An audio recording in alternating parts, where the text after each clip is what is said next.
na leo Jumapili ya kwanza ya mwaka 2026 leo tumeanza. Tulikuwa na wageni wa baraka sana.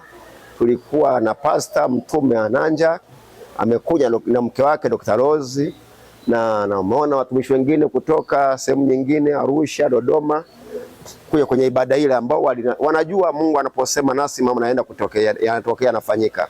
Na sasa ibada hii tulifunua katika ufunuo uliopewa kwamba itakuwa ni ibada ya manukato kunukia kitaifa na kimataifa. Sasa kwa mwaka huu tunapoanza mwaka wa ibada tuliyofanya ya manukato na tukafanya ishara ya manukato kabisa, ndivyo tunaenda mwaka huu. Kuanzia mwaka huu na kuendelea, nchi yetu inaenda kunukia, sio kunukia kitaifa, kimataifa. Tunapokutana sisi, Mungu kutupendelea kwenye Zaburi 45 mstari wa kwanza, Mungu atupendelea kuliko wengine, anataka mafuta ya furaha. Kumbe furaha ni manukato. Mavazi yetu kunukia manemano, vumba, udi na kila mahali kunukia mambo mema, kwa mambo mema.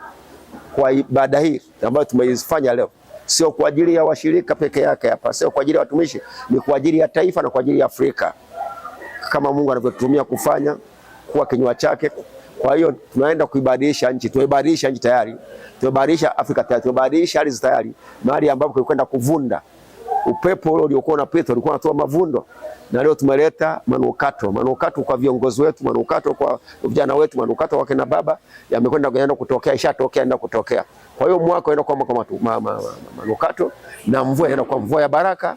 Watu kwenda kupata mazao, watu kufanya biashara, watu kufanya kazi na kufanya kazi, walio serikalini, walio hivi kwenda kuelewana, kufanya mambo ambayo yana maana, ambayo yanatija kwa taifa letu, na sisi kwenda nchi yetu kujulikana, kukimbiliwa kimataifa. Mungu anataka nchi yetu Tanzania kuinua kuliko nchi yote duniani, kuwa nchi ya baraka, na tunaingia kuwa nchi ya baraka. Kilichopata tumejifunza sana, kile tunaenda kujifunza. Kwa hiyo hapa tumeondoa maneno kwa viongozi, kwa watu, kwa vijana, kwa manukato.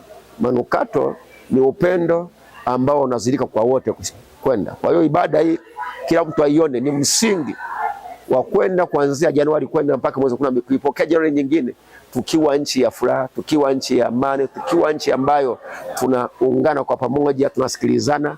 Mwenye wazo hilo jema, lisilo wazo la kabila, lisilo wazo la dini, lisilo wazo la mtu au la mwanaume, jazo liwe jema, lisiangalie jinsia wala dini wa kabila. Kila wazo jema likawe wazo la watu wote, la Watanzania wote, hata kama ni wazo la familia, unalo jema, liwe wazo la familia nzima, wazo lilo jema, na ndio wazo ndio manukato yenyewe. Mungu atubariki na Mungu atutunze na Mungu ashatutunza. Amen.